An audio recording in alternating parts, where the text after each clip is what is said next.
El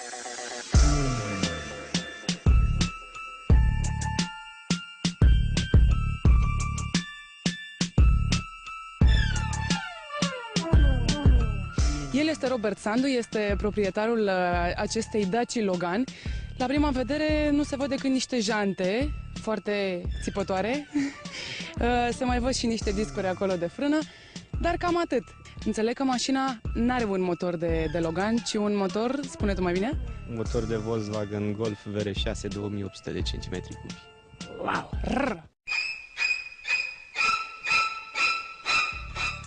Ce e asta, vărul 6?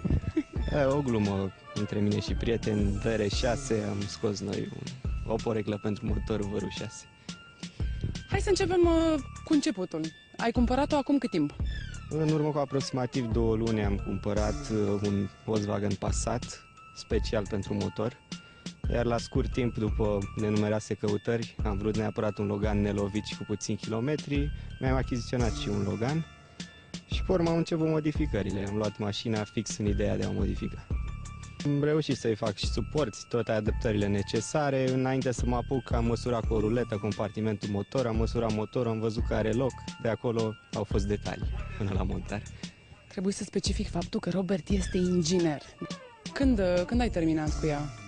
Montajul efectiv a durat 2 săptămâni, deci de când m-am apucat să demontez motorul original al mașinii, dar înainte să mă apuc am luat multe componente care știam că urmează să fie modificate, le-am modificat dinainte și doar le-am montat ulterior. Ai zis că am scos motorul, că l-am montat. Tu personal ai făcut treaba asta? Da, eu.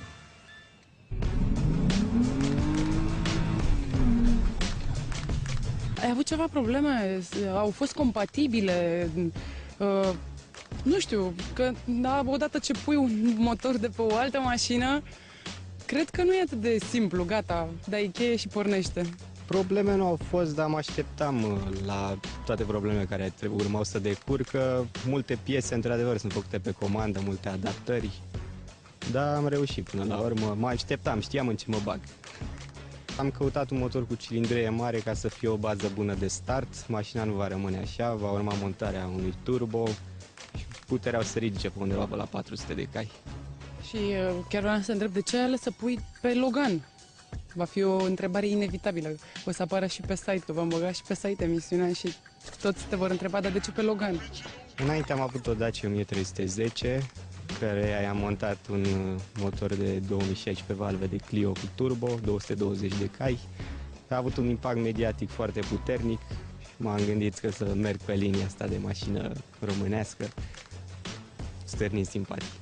Mai ai prieteni care au făcut aceeași schimbare? Nu, și nu cred că a făcut nimeni în lume așa ceva. Cred că sunt primul care a montat motor de VR6 pe Logan. Putem să spunem că este cel mai puternic Logan? Nu, cred, deocamdată nu, dar cu siguranță va fi. Mai sunt prin Germania unele cu motor de Clio, undeva pe la 200 de cai. Al meu, cu modificările care le are, ajunge la 190. 192 pe acolo, cred. Ceva de genul, la bază are 174, are niște modificări minore, dar oricum, targetul e 400 de cai.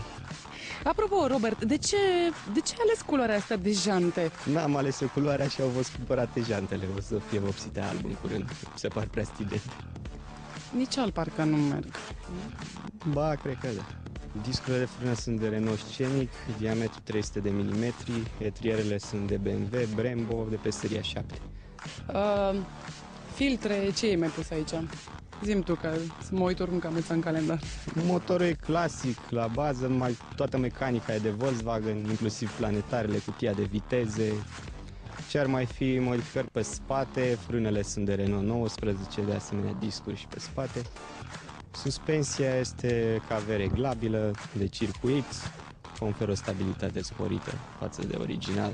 Dacă toată lumea o să spună că o să se răstoarne, eu le demonstrez că nu. Cât te-a costat mașina? Numai mașina să o cumperi.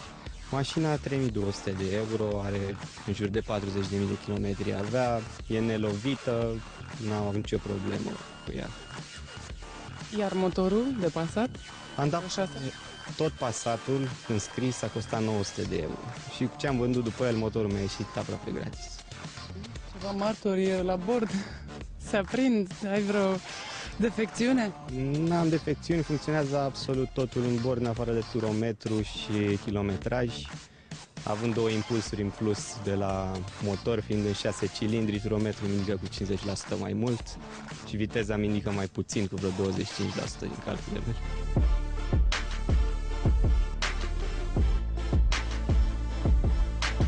Va urma chielirea interiorului, cu ghilimelele de rigoare, montarea unui roll bar, scaune omologate de curse, centuri în 5